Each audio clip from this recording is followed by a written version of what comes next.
अस्सलाम वालेकुम नाजरीन, ड्रामा ये बेलगाम के नेक्स्ट एपिसोड में आप देखेंगे शान जो कि अफनान को भी रमशा के मुतालिक समझाने गया कि जो गलती उसने की वो अफनान न करे। यहाँ घर आए तो रमशा को रोते हुए पाकर उसका दिल तो उसकी तरफ ही खींचने लगा। रमशा, मुझसे तुम्हें यूँ रोता हुआ नहीं देखा जाता। तो आज रमशा ने भी खरी खरी सुना दी। शान, तुम्हें मेरे आंसू की फिक्र कब से होने लगी? जिस वक्त तुम्हें मेरे आंसू की फिक्र करनी चाहिए थी उस वक्त तो तुमने कोई फिक्र न की। तुम मुझसे जितना दूर रहोगे मैं उतनी खुश रहूंगी। और अब उसके आगे हाथ ही जोड़ लिए। तुम्हें खुदा का वास्ता है, मेरा पीछा छोड़ दो। शानी की वालदा यहाँ पर आई तो ये सब कुछ सुन लेती है, देख भी लेती हैं। ऐसे में चची रमशा की आवाज सुनते हुए आ जाती हैं। रमशा, क्या बात है, तुम इस पर गुस्सा क्यों कर रही हो? तो रमशा भी कह देती है ये बात आप अपने बेटे से पूछें। और तभी चची के सामने भी ये मामला आ जाएगा कि ये शानी अफनान के पास गया था। अब चचा को मालूम हुआ, वो भी शानी पर गुस्सा करते हैं।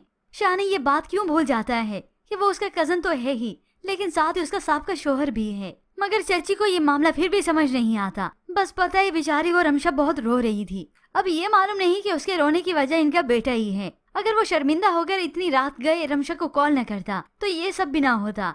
मगर इससे बड़ा बेवकूफ तो ये अफनान खुद ही है, जिसने राय का खुद ही पहाड़ बना लिया। रमशा से मोहब्बत तो की मगर एतबार फिर भी उस पर आज तक न किया। उसे तो यही लगता है कि ये रमशा खेल खेल रही है। तो रमशा उसे कॉल करती, मनाने की कोशिश करती है। मगर ये अफनान उसे कहता है, मैं नहीं जानता रमशा तुम क्या खेल खेल रही हो। सिर्फ इतना जानता हूँ कि आज मुझे अपनी किस्मत पर बहुत अफसोस हो रहा है। ये अफनान जितनी नजर रखता है इस रमशा पर और इतना इसे लेकर बदगुमान है, अगर ये नजर फुप्पो और इस अलीजे पर रखे तो उनकी हकीकत इसके सामने ही आ जाए। मगर ये अफनान यही तो नहीं करता।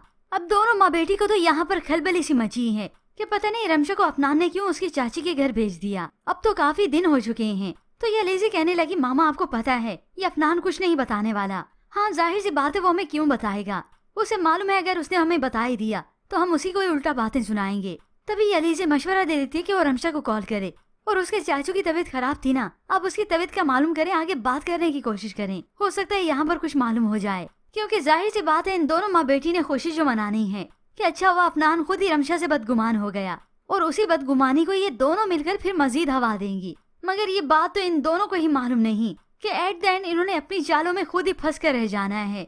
और फिर यही अफनान होगा और रमशा और अलीज़ा होगी हमेशा हमेशा के लिए इस अफनान की जिंदगी से दूर। मगर व्यूअर्स, इस सीन को दिखाने के लिए इस एपिसोड्स को इतना ज्यादा बढ़ा दिया है, अब तो 101 साल से भी काफी आगे बढ़ चुका है।